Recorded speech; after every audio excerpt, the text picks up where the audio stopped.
This is Utah's Great Salt Lake, one of the most iconic places in the American West. But it is in danger, grave danger. It is disappearing seemingly right before our eyes. The 2022 summer saw the water fall to its lowest level since record-keeping began in the mid-1800s. So, Bonnie, what would you say about the state of the lake?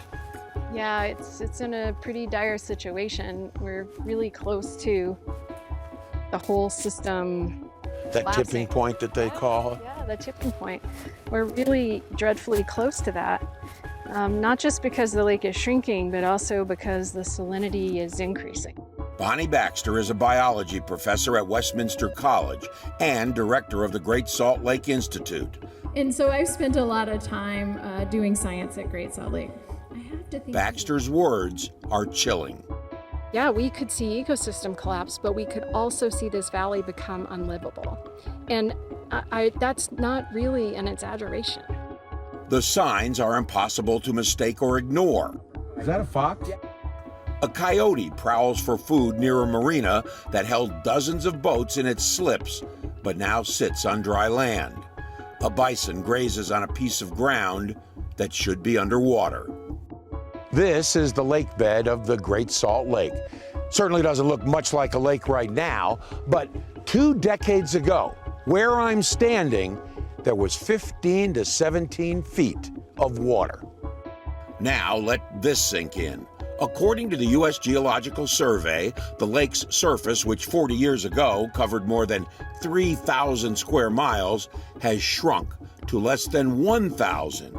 So what happened? Well, it's all about the water, the demand for it, and the dwindling amount of it. So this is like a perfect storm. You have a century of diversions meeting these warming temperatures, meeting drought, meeting a higher population density. Yeah. All of these things together create more demands on the water. So let's break down that perfect storm.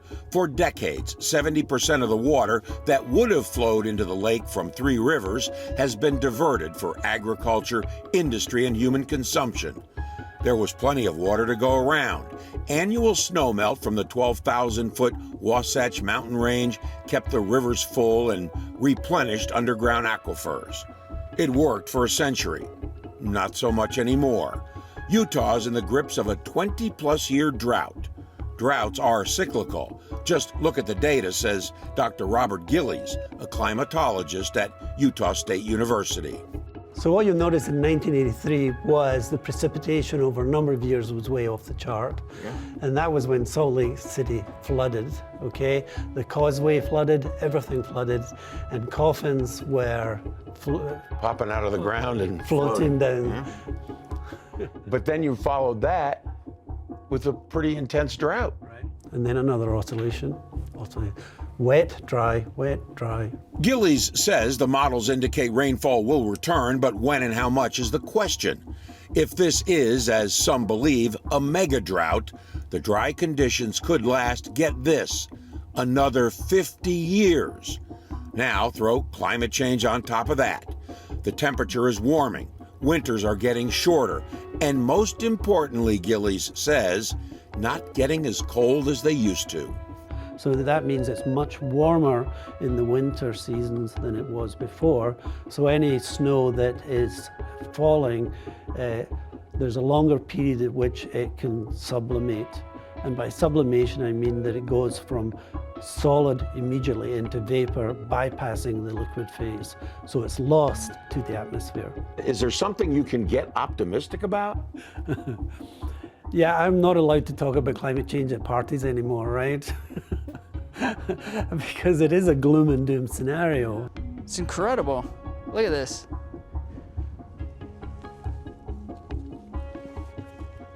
This is the lake bed.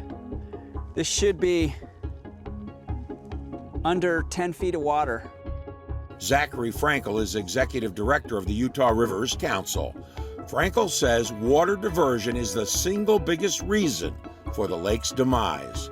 And we have just kept diverting and diverting and diverting these upstream tributaries of the Great Salt Lake, and it has shrunk down the lake dramatically. Were it not for these upstream diversions, the Great Salt Lake would be 11 feet higher right now, and there would be boats in this marina. Legislation called the Great Salt Lake Recovery Act is in the works in the U.S. Congress. It would earmark money to study drought conditions, water conservation, and examine ways to redirect more water back into the lake, known as a terminal lake, because water only flows in. There's no place for it to flow out. The Utah State Legislature is working on amending laws that would serve the same purpose, putting water back into the lake. Frankel says he's skeptical. The challenge is that Utah politicians have been on a propaganda campaign to pretend like we're doing a good job saving water. But any casual visitor to the Wasatch Front sees grass landscapes watering sidewalks and streets and gutters, block after block after block. And we saw just that, block after block of well-manicured green lawns. Irrigation systems watering farm fields, some of it falling uselessly on the roadway. Water has simply, Frankel says, never been a priority issue. I have been working for 25 years in the Utah State House to get just basic water conservation laws passed, and have had exceptional difficulty getting bills passed. This dried up marina sitting here in the dirt is just a microcosm. So what's at stake? It's far more than just the fate of the Great Salt Lake. Think of the lake as the first domino. When it falls, the rest of them follow. We are on the Bear River Migratory Bird Refuge on the north side of the lake. Some 80,000 acres of open water, marshes, and mud flats. More than 10 million birds from more than 300 species live on or migrate through the refuge and the Salt Lake every year. These are American white pelicans. But before long, there may be little left here for them or other birds to eat. As a terminal lake shrinks, it's holding all the minerals from the watershed, and that's why this lake is salty. And so as the lake shrinks, it shrinks because water is evaporating, but only water evaporates. So all of those minerals, or even heavy metals that have, from mining activities over the last century and a half, those things that end up in the bottom of the lake, they're still there. Nothing else comes out except water. And so it just gets saltier and saltier and saltier as you concentrate. That's a problem. Scientists say the salinity level on the lake's south side is at 17%. If it gets much higher, algae on the surface and bacteria on the bottom would start vanishing. Brine shrimp and brine flies feed on that algae and bacteria. In turn, the birds feed on the shrimp and flies. Those algae that I talked about and those cyanobacteria, they don't like it this salty. And so they start dying, and then the brine shrimp and brine flies will have nothing to eat, and then the 10 million birds will not come here anymore. And so then the whole ecosystem collapses. That's right. That's right. And there's the domino effect, which includes potential huge economic losses. Harvesting brine shrimp from the lake is a $10 to $60 million a year industry, depending upon the size of the harvest. The falling water is not just an issue for the economy and wildlife. The soil from the lake bed is becoming a major health concern. Ironically, if you just kick it, which I'm going to come down here, you'll see that when you disturb it, you can generate dust plumes. Sure can. 6 years ago, University of Utah atmospheric scientist Kevin Perry began bicycling across the dry lake bed, taking soil samples. He was looking for hot spots where heavy metals once buried under water and lake bottom crust could now go airborne. This would all have been under many feet of water just 20 years ago, right? Yes, absolutely. You would need a snorkel if you were standing right here, right now. Perry spent 2 years and made 150 trips to the lake, covering more than 2,000 miles to complete the survey.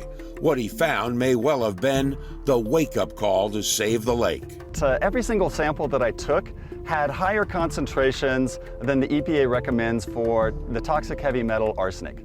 And arsenic is a carcinogen, And if you're exposed to arsenic-laden dust over a period of decades, it can lead to increases in lung cancer, skin cancer, bladder cancer, cardiovascular disease, and diabetes. So the arsenic posed a long-term health concern.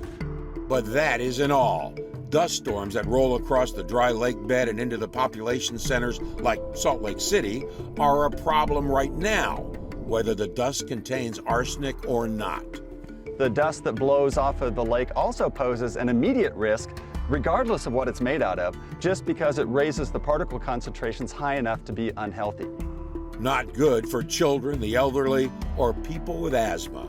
Perry's findings clearly help jumpstart the need to do something to save the lake.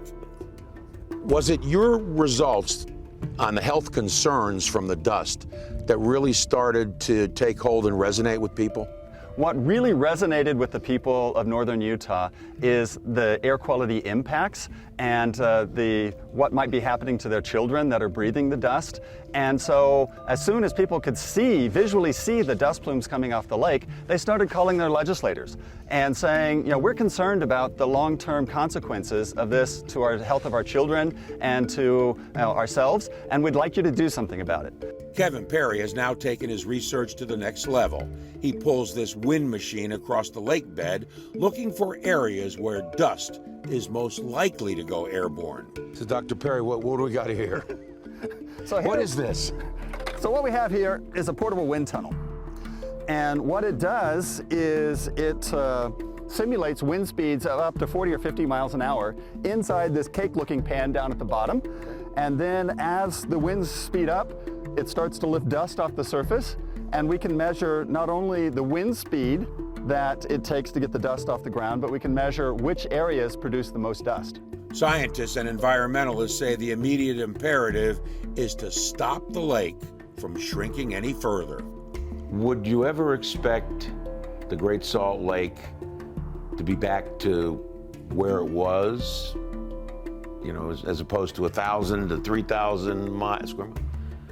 I doubt it'll get to 3,000 because everything is against that, right? The climate is changing, right, in the wrong direction.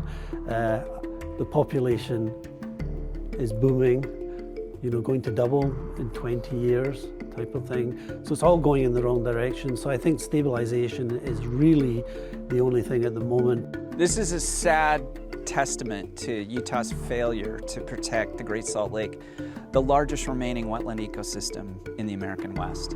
Thanks to an abundance of water from mountain snow and rivers, Salt Lake City and the surrounding communities are pretty much an oasis, a paradise in the desert.